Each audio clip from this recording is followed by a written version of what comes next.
दोस्तों, आज की कहानी एक साइबर क्राइम स्टोरी पर आधारित है। आइए जानते हैं आखिर क्या हुआ। आइए जानते हैं।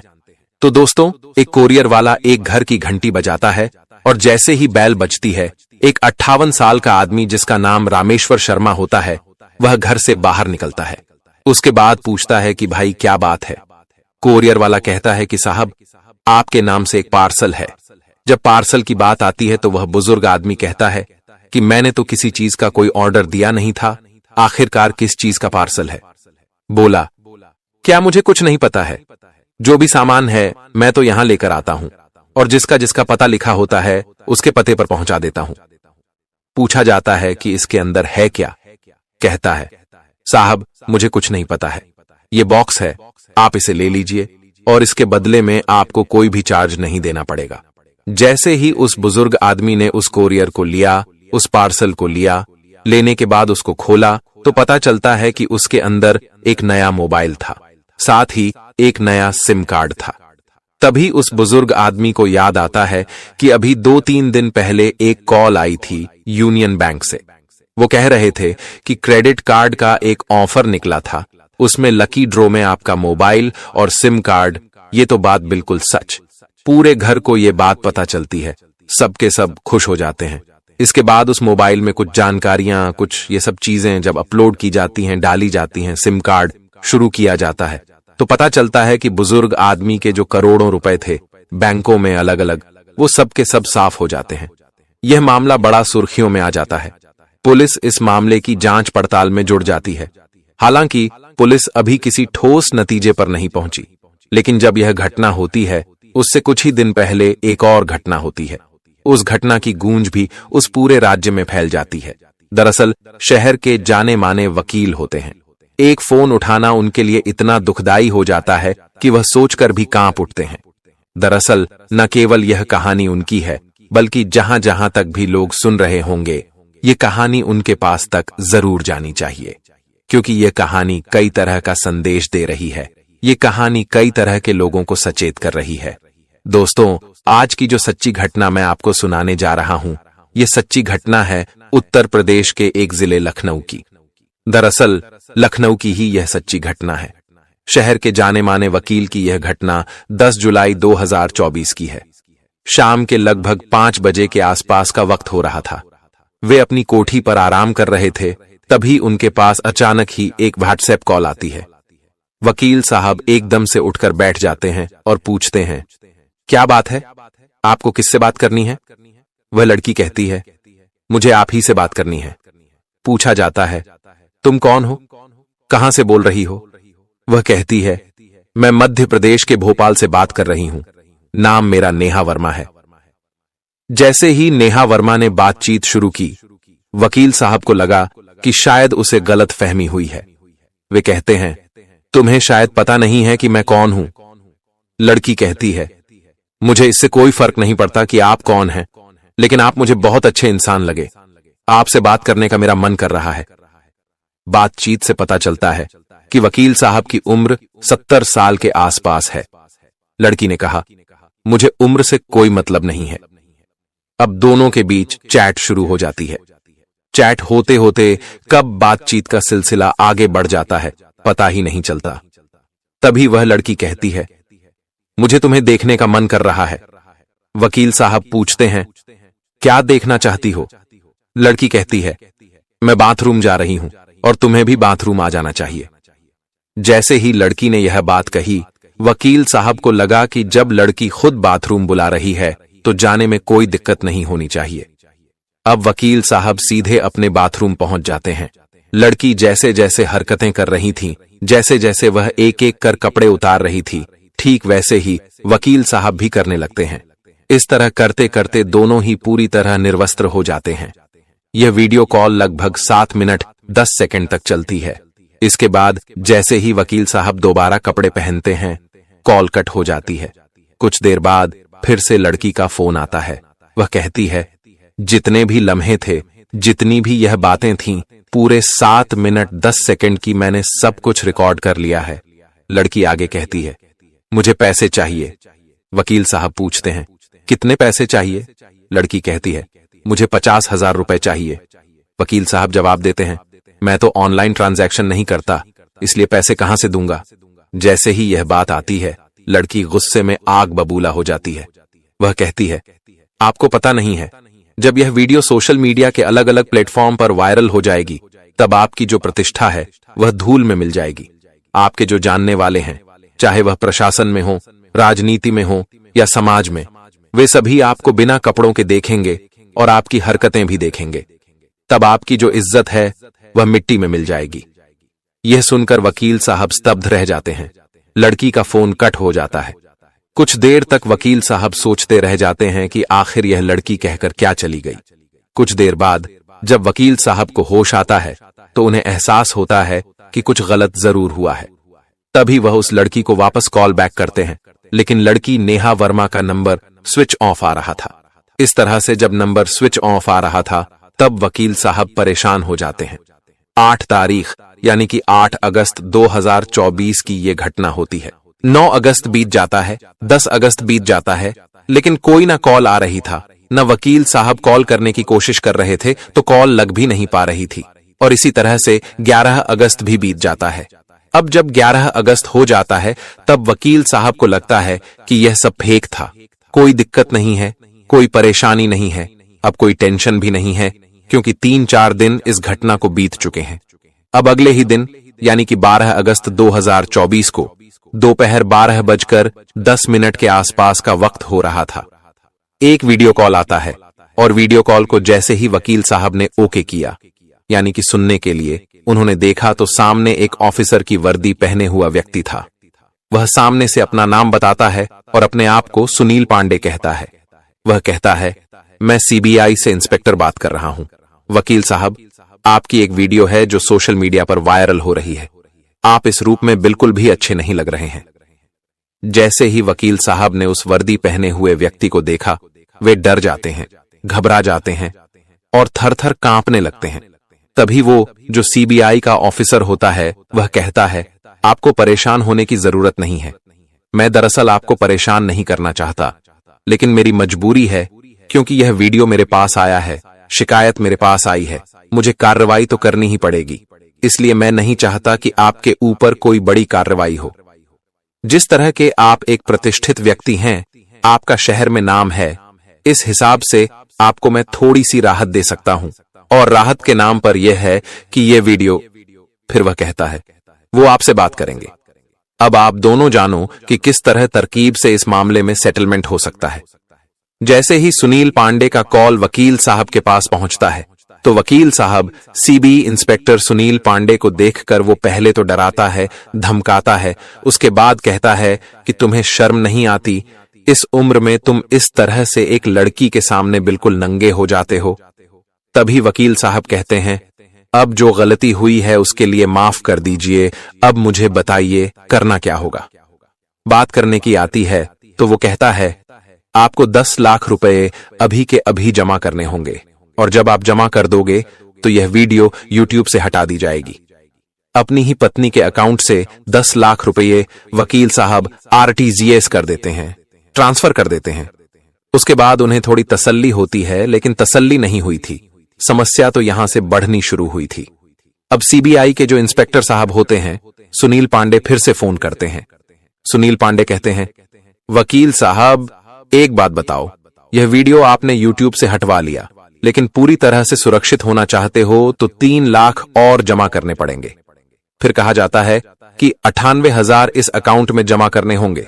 जब जमा कर दोगे तो आपको काफी हद तक राहत मिल जाएगी। जब वकील साहब को यह बात सुनने को मिली, वे कुछ दिन सोचते हैं और फिर कहते हैं, ठीक है, मैं कर देता हूं। वकील साहब ने 3 लाख रुपये एक बार में और 99,000 रुपये एक बार में जमा कर दिए। यह घटना 14 अक्टूबर 2024 की है। फिर से सुनील पांडे का फोन आता है। वह कहते हैं, वकील साहब, मैं आपसे बस एक बात कहना चाह रहा था।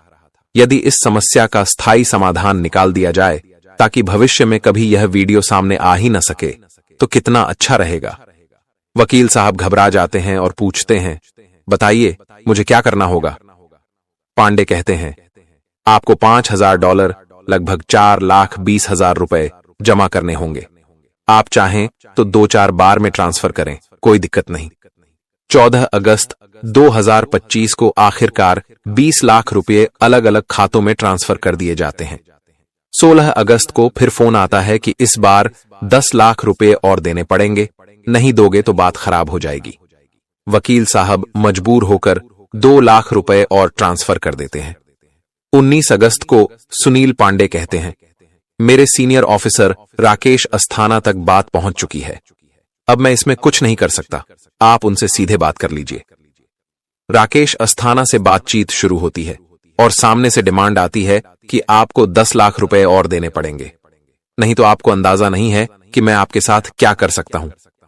वकील साहब को लगने लगा कि यह सब क्या हो रहा है, कभी 10 लाख रुपए, कभी 21 लाख रुपए, कभी 3 लाख रुपए, कभी 98,000 रुपए। इसलिए उन्होंने अपना नंबर बंद कर दिया। लेकिन जब कुछ दिनों बाद वे नंबर ऑन करते हैं तो फिर धमकी भरा फोन आता है, अगर अगली बार नंबर बंद किया तो जब आऊंगा तुम्हें हथकड़ी डालकर पूरे शहर में घुमाऊंगा, बच्चे बच्चे को पता चलेगा कि तुमने क्या किया। डरकर वकील साहब कहते हैं, बताइए अब क्या करना है? 50 लाख रुपए और जमा करो। आखिरकार 50 लाख रुपए भी ट्रांसफर कर दिए जाते हैं।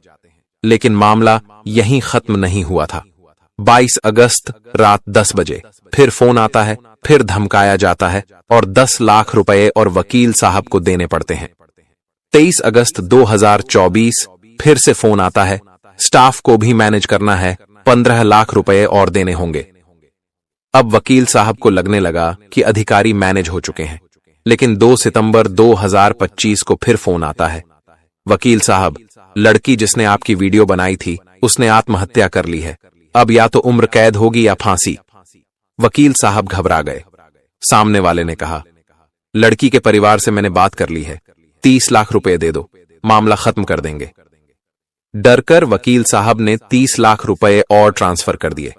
अब उन्हें लगा कि सब कुछ मैनेज हो चुका है, पुलिस, अधिकारी, लड़की का परिवार, सब। लेकिन अब कोर्ट में मामला पहुंच गया। अब कोर्ट में जज साहब के नाम से पैसे मांगे जाते हैं। जज से बात होती है और जज साहब कहते हैं 15 लाख रुपए लगेंगे। 15 लाख भी ट्रांसफर कर दिए जाते हैं। फिर जज साहब कहते हैं 15 लाख से काम नहीं बनेगा, 1 करोड़ देना पड़ेगा। अब वकील साहब बोलते हैं, अब मेरे पास कुछ नहीं बचा। लेकिन सामने वाला कहता है, कोई बहाना नहीं चलेगा, 1 करोड़ रुपए देने ही पड़ेंगे। 24 दिन में वकील साहब कुल 1,64,65,500 रुपए दे चुके थे। उनकी नींद उड़ चुकी थी, जिंदगी बर्बाद हो चुकी थी। 31 अगस्त 2024 रोते हुए वकील साहब अपने स्टाफ को सब बताते हैं। स्टाफ कहता है, सर, आपको लगता नहीं कि आपके साथ फ्रॉड हो चुका है। अब जाकर वकील साहब को समझ आता है, लेकिन तब तक खेल खत्म हो चुका था। 1 सितंबर 2024 नेशनल साइबर क्राइम पोर्टल पर शिकायत दर्ज करवाई गई। एफआईआर दर्ज होते ही पुलिस सक्रिय हो गई। जांच में पता चला कि एक कम पढ़ा लिखा व्यक्ति और उसकी पत्नी ने यह पूरा खेल रचा था। पुलिस ने दोनों को गिरफ्तार कर लिया। उनके 8 साल के बच्चे का भी ध्यान रखा गया। मामला कोर्ट पहुंचता है। कुछ दिन बाद आरोपी की पत्नी जमानत की अर्जी लगाती है। वह कहती है, साहब, मैं अनपढ़ हूं, मेरा इसमें कोई दोष नहीं, मेरा नाम एफआईआर में भी नहीं है, मेरा 8 साल का बच्चा है, कृपया मुझे जमानत दी जाए। साइबर ठगी का शिकंजा। वकील साहब की जंग अभी खत्म नहीं हुई थी। मामला यहीं खत्म नहीं हुआ। अब यह ठगों का पूरा नेटवर्क उजागर होने वाला था। जब पुलिस ने आरोपी को हिरासत में लेकर पूछताछ की तो कई चौंकाने वाली बातें सामने आईं। ठग ने कबूल किया कि वह सिर्फ एक मोहरा था, असली खेल किसी और का था। इस तरह की ठगी करने वाला एक पूरा गिरोह सक्रिय था, जो बड़े लोगों को फंसाकर उनसे करोड़ों रुपए ऐंठ चुका था। पुलिस ने कुछ समय के लिए महिला को हिरासत में रखा, लेकिन कुछ ही दिनों बाद उसका वकील हाई कोर्ट में पुनः जमानत याचिका दाखिल कर देता है। वकील यह तर्क देता है कि महिला का कोई आपराधिक रिकॉर्ड नहीं है और वह एक छोटे बच्चे की मां है। लेकिन सरकारी वकील जोर देकर कहते हैं, महिला पूरी तरह इस अपराध में शामिल थी। अगर इसे जमानत दी जाती है तो यह सबूतों से छेड़छाड़ कर सकती है और मुख्य आरोपी को बचाने की कोशिश कर सकती है। वकील साहब को न्याय मिल चुका था। लेकिन यह लड़ाई अभी पूरी तरह खत्म नहीं हुई थी। ठगों का नेटवर्क सिर्फ एक शहर या देश तक सीमित नहीं था, बल्कि यह एक अंतर्राष्ट्रीय साइबर ठगी गिरोह था जो कई देशों में फैला हुआ था। पुलिस को अब इस गिरोह के बाकी सदस्यों तक पहुंचना था। जब पुलिस ने गिरफ्तार किए गए ठगों के मोबाइल और बैंक अकाउंट खंगाले, तो उन्हें ऐसे 50 मामलों की जानकारी मिली जिनमें अलग अलग शहरों के डॉक्टर, वकील, व्यापारी और अधिकारी फंसे थे। इनमें से कई लोगों ने डर की वजह से शिकायत भी दर्ज नहीं कराई थी। पुलिस ने वकील साहब के केस से जुड़ी बैंक डिटेल्स को खंगाला तो पता चला कि पैसे भारत से निकलकर नेपाल, बांग्लादेश और दुबई के खातों में भेजे गए थे। इससे यह साफ हो गया कि गिरोह सिर्फ भारत में नहीं बल्कि विदेशों में भी सक्रिय था। पुलिस को गिरोह के मुख्य मास्टरमाइंड की पहचान करनी थी। इंटरपोल की मदद से पुलिस को पता चलता है कि इस नेटवर्क का सरगना असलम मिर्जा नाम का एक व्यक्ति था, जो दुबई में बैठकर भारत में अपने एजेंटों के जरिए ठगी करवा रहा था। मार्च 2025 में भारतीय एजेंसियों ने दुबई सरकार से संपर्क किया और असलम मिर्जा के प्रत्यर्पण की प्रक्रिया शुरू कर दी। 18 मार्च 2025 पुलिस के पास एक और चौंकाने वाली खबर आती है। असलम मिर्जा को नेपाल में देखा गया है, यानी दुबई से प्रत्यर्पण से बचने के लिए वह नेपाल भाग चुका था। अब भारतीय पुलिस को नेपाल सरकार से मदद लेनी थी। 5 अप्रैल 2025 नेपाल पुलिस और भारतीय खुफिया एजेंसियों ने काठमांडू के एक होटल पर छापा मारा और असलम मिर्जा को गिरफ्तार कर लिया।